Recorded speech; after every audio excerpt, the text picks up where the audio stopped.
श्री स्वामीनारायण भगवानना अनहद आशीर्वाद जेमना पर उतर्या छे एवा आपणा सौना मुरब्बी अने मोभी जेमनी हाजरी मात्रथी आपणा सौनी अंदर एक आनंदनी लागणी अनुभवाय छे तेवा श्री लालजीभाई समस्त पाटीदार समाजना प्रमुख श्री छे तेमने आप सौ खूब हृदयथी चाहो छो अने आजे एमने हमणां एमणे खुद ज वात करी ए वात मारे कहेवानी हती के आपनी वच्चे रहेवानो एमने एटलो आनंद छे के डीटीसी साइड होल्डरनी लंडनमा मीटिंग हती एनो कार्यक्रम हतो ए પડતો મૂકીને આપની વચ્ચે રહેવાનો લાવો લેવા માટે આપની વચ્ચે ઉપસ્થિત રહ્યા છે ફરીથી આપણે જોરદાર તાળીઓથી એમને વધાવીએ એવા ધર્મનંદન ડાયમંડ પરિવારના મોભી શ્રી દયાળજીભાઈ आ गुजरात टूरिज्म कार्यक्रमना श्री साहेब श्री अने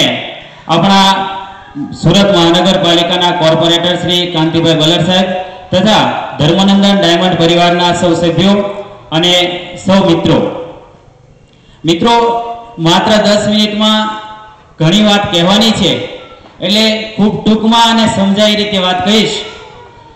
घणी बधी वात होय पसंदगी कई नहीं करवी पण सौथी पहला एक बात घणा बधा विचारोनी दृष्टिए आपणे सांभळवी गमे एवी एक बात छे।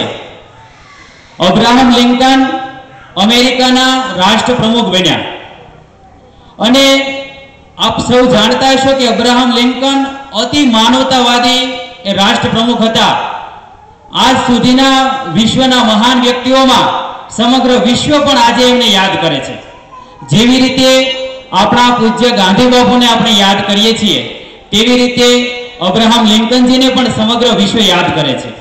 आ लिंकन जी नो एक प्रसंग छे ज्यारे अमेरिकाना राष्ट्रप्रमुख बन्या अने अमेरिकानी पार्लामेंटनी अंदर एक प्रवचन आपवा जई रह्या हता त्यारे पार्लामेंटमां एक संसद उभा थईने कहे छे के लिंकन जी तमे ए न भूलता के तमारा पिताजी मारा पप्पाना बूट साफ करवा माटे मारा घरे आवता हता।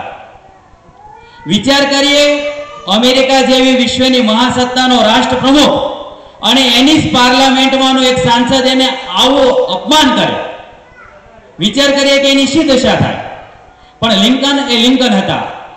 एने जे जवाब आप्यो ए विचारवा जेवो छे। एमणे कह्युं के मने सारी रीते याद छे मारा पिताजी तमारा घरे तमारा पप्पाना बूट ने पॉलिश करवा माटे आवता हता पण मारे तमने ए प्रश्न पूछવો છે કે જ્યારે એમણે બૂટને પોલિશ કર્યા ત્યારે કશી કચાસ તો નહોતી રહી ગઈ ને અને મારા પિતાજીના કામ પર મને એટલો વિશ્વાસ છે કે ભલે બૂટ પોલિશ કરવાનું કામ કરતા હતા પણ એટલી નિષ્ઠાથી કામ કરતા હતા કે મને આજે મારી ઉપર શંકા છે કે હું અમેરિકાનો રાષ્ટ્ર પ્રમુખ તો બની ગયો પણ જેટલી નિષ્ઠાથી मारा पिताजी एनु काम कर्यु एटली निष्ठाथी हूँ मारू काम करी सकीश।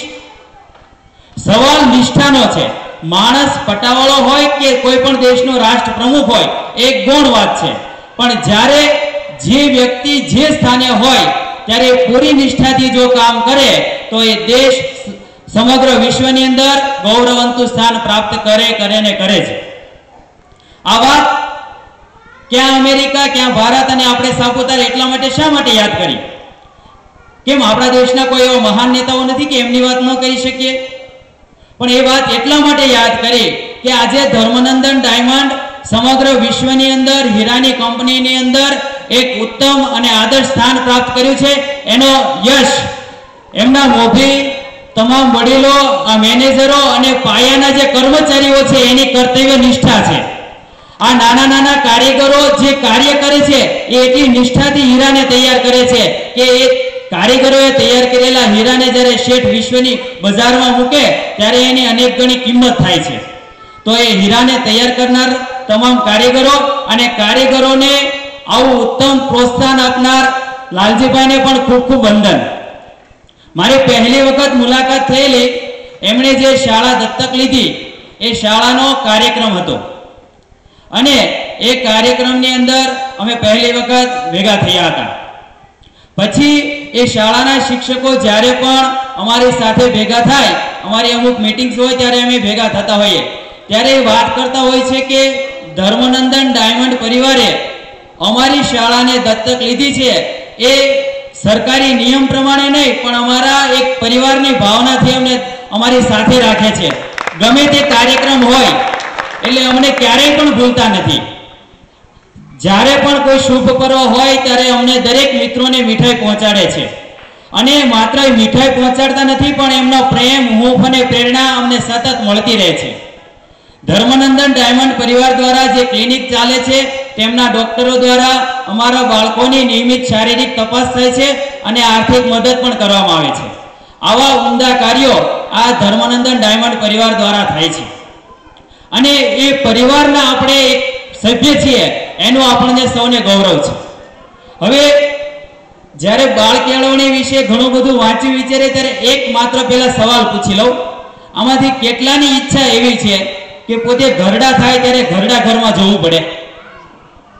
જેમની ઈચ્છા એવી હોય કે પોતે 60, 70, 80 વર્ષના થાય એટલે એક સરસ મજાનું ઘરડા ઘર હોય, જ્યાં નોકર ચાકર બધી ફેસિલિટી આપતા હોય, એસી રૂમ હોય અને ત્યાં અમને રહેવા મળે, એવી કેટલાની ઈચ્છા છે?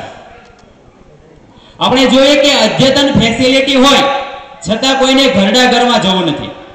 તો આ વાત મેં મારા પ્રવચનમાં અનેક વખત કરી છે. ઘરડા ઘરમાં જવું ન હોય તો એની બે અચૂક ચાવી છે. એક, જે યુવાનો છે અને યુવાન દંપતી, એ દરેક યુવાન દંપતી પોતાના માતા પિતાને પગે લાગે. એટલે યુવાન દીકરો છે માતા પિતાને પગે લાગે અને જે પુત્રવધુ છે એ પોતાના સાસુ સસરાની અંદર સાસુ સસરાનું રૂપ ન જોતા પોતાના માતા પિતાનું સ્વરૂપ જોઈ અને દરરોજ સવારે માતા પિતાને એટલે કે સાસુ સસરાને પગે લાગે.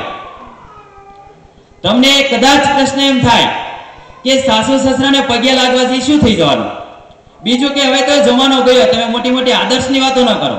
અત્યારે તો ગુડ મોર્નિંગનો સમય આવ્યો, જય સ્વામિનારાયણ કે નમસ્કારનો સમય ગયો. પણ મિત્રો, અત્યારના બાળકો ટીટ ફોર ટેટમાં માને છે, જેવા સાથે તેવા. આપણે પેપરમાં ઘણી બધી વખત વાંચીએ છીએ કે સગા દીકરા માતાને ઘરમાંથી કાઢી મૂકે, પણ એની પાછળનો એનું આખું બાળપણ ઘડાયેલું હોય. ઘણા બધા એવા પરિવાર છે જે ખાવા માટે પૂરતી સગવડ ન હોય પણ માતા પિતાને પૂરી નિષ્ઠાથી સાચવશે, કારણ કે એના માતા પિતાએ આ બાળકો જ્યારે નાના હતા ત્યારે એટલી ભાવનાથી એનો ઉછેર કર્યો છે. આજે જે યુવાન નવદંપતીઓ પોતાના માતા પિતાને પગે લાગશે એટલે એના નાના બાળકોની અંદર 100% અસર થશે કે મારા માતા પિતા જો એના માતા પિતાને પગે લાગતા હોય તો અમારે અમારા માતા પિતાને પગે લાગવું જ જોઈએ. અને એ બાળકો આપણા ઉપદેશથી કશું જ શીખતા નથી. બાળકો માત્ર આપણા આચરણથી શીખે. આપણું જેવું આચરણ હશે તેવું જ બાળકો શીખશે. પ્રણામ કરવાના ઘણા બધા ફાયદા ગણાવી શકાય.